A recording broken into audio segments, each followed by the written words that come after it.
Lorenzo, come stai? Professor Maggi, sono felicissimo di rincontrarla nel nostro, potremmo definirlo, nel nostro consueto, nel nostro covo, antro oscuro.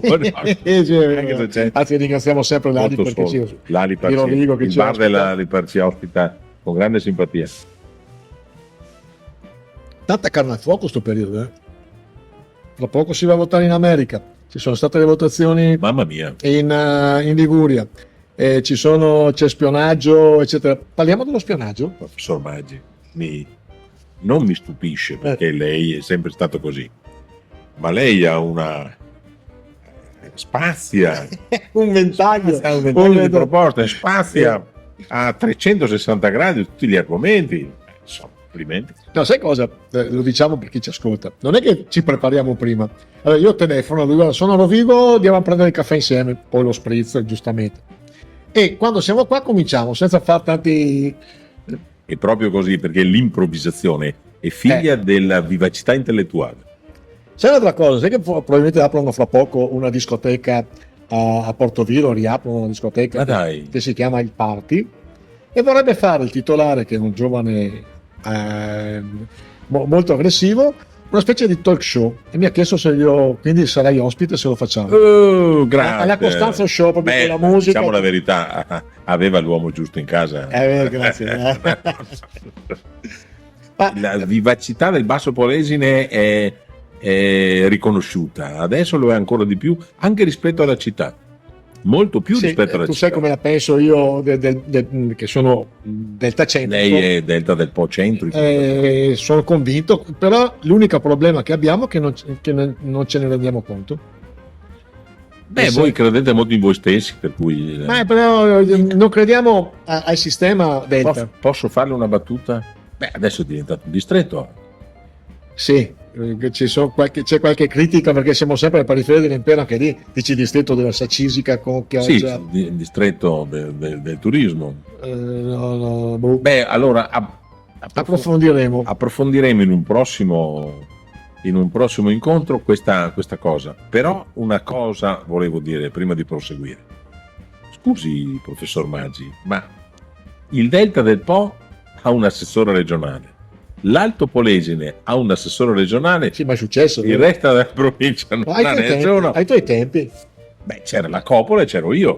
Quindi, adesso. E poi tra l'altro abbiamo un senatore e un deputato. E poi avete anche un senatore e un deputato. E due consiglieri. Rovigo città.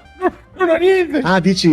Dicevi il confronto. Rovigo capoluogo è realmente in sofferenza rappresentativa. Però avere due assessori è importante. Poi io vedo molto. Nel Delta avere la Mantovani in questo momento vedo che si sta muovendo bene e spero porti risultati nel nostro territorio. Detto questo, di cosa dovevamo parlare? Perché allora gli spioni, come si dice, cosa rappresenta questo qua? Cioè, sono hacker? Cosa sono?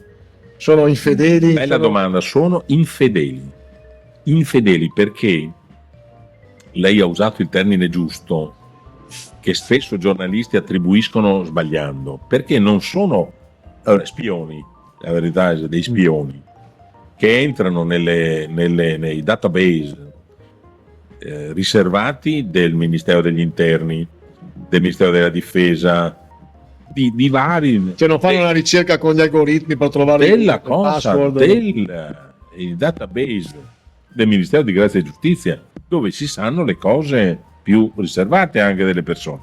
Non sono però degli hacker. Però ti blocco un attimo. Qua c'è un microfono, ogni volta che fai tac tac tac si sente. Viene amplificato. Non lo farò più. Mi taglio il dito. Vabbè. Vanno a cercare i dati riservati grazie a degli infedeli che li fanno passare. Ma gli infedeli saranno solo... Allora, per esempio, secondo me, quel banchiere o bancario che ha guardato, ha sbirciato nei conti correnti, se avessi anch'io la possibilità la farei anch'io. Forse era un curiosone. Bravissimo, ma è un reato. Vabbè, su questo però anche gli altri sono reati. Siccome questo qua è più scientifico come discorso, sì, ci sono 800.000 persone hanno scaricato i dati di 800.000 persone. Quindi ci sarà qui, forse c'è la malafede, ci sarà anche dall'altra parte, però gli concedo la curiosità. Qua però c'è malafede. La malafede è determinata da ricatti, potrebbe essere di tutto. Posso usare un termine veneto dialettale? El scheo. Ecco, quindi potrebbe essere. El scheo, cioè io in magazzino E ti vendo il dato. Io in magazzino, perché come funzionava, almeno da quel poco che abbiamo letto, come funzionava? Che persone, politici, imprenditori, insomma c'è anche un magistrato, una magistrata che ha chiesto notizie sulle infedeltà finanziarie del marito. Se io so che tu li hai, io te li chiedo e tu mi chiedi dei soldi.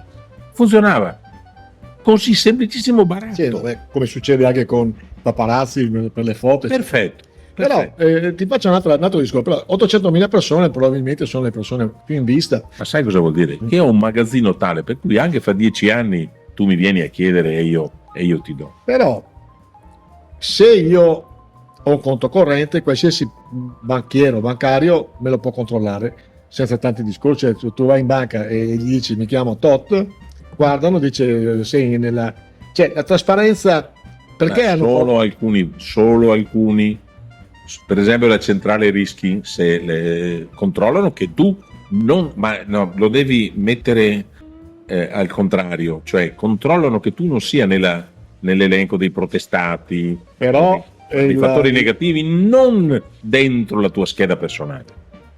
No, qua ti contesto perché secondo me i movimenti del tuo conto corrente lo possono guardare. Sì, quelli di quella banca lì. Certo, allora perché, la tua banca. Perché c'è trasparenza per noi miseri mortali e invece si grida allo scandalo? Mi riferisco più che altro al primo, alla prima spiata, quello del banchiere forse infedele o forse curioso. Bancario.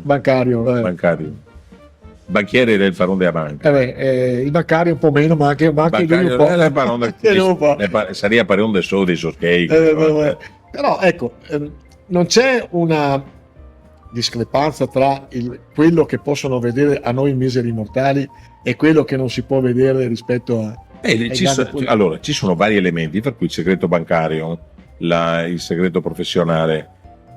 Quando tu violi gli aspetti che riguardano la contrattualistica fra l'istituto di credito, in questo caso la banca, e te, che per poter svolgere il tuo lavoro accedi a delle documentazioni tali per cui il bancario nel fare un'operazione non mette a rischio la sua banca, quella lì è tutta una grande violazione di legge. Tu lo giustifichi solo perché te metti nei panni del bancario, però cioè no, non lo giustifichi, ma mi piacerebbe farlo.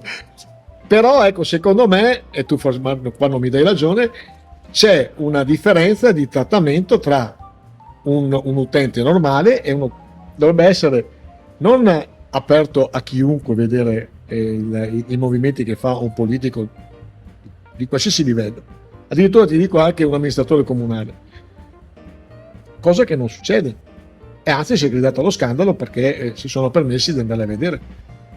Privacy, scusi, io capisco che lei è giornalista e mi piacerebbe sapere, magari d'inchiesta, per cui vuole andare, eccola, abbiamo scoperto la propensione straordinaria del professor Maggi, quello di diventare uno spione.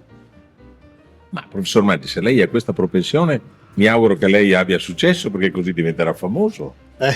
Mette su un'agenzia investigativa. Ma ce ne sono. Immagino che ce ne siano. Immagino, però ci pensi dal punto di vista professionale. Ci pensi. Quindi, ricapitolando, non spioni, non hacker, ma spioni. Volgari spioni pagati o che chiedono un prezzo o che sono anche ricattati, perché poi dopo c'è anche questo vantaggio. Il problema è che se io arrivo in possesso di tantissime notizie, il potere è sapere. Sì, questo sì. Il potere non è. Cos'è il potere? Il potere è sapere le cose degli altri, non è. Posso decidere di autorizzare o no una libreria ad aprire, sarà mica quello il potere. Tra l'altro le leggi sono sempre più liberal, per cui si tratta di diritti. Tu vuoi mettere su un bar, hai diritto, presenti la documentazione, cioè non è che la discrezionalità della politica è stata di molto ridotta a quasi niente. Liquefatta, termine giusto. Professor Maggi, la vostra, abbiamo scoperto la sua nuova propensione per il futuro. il mio futuro.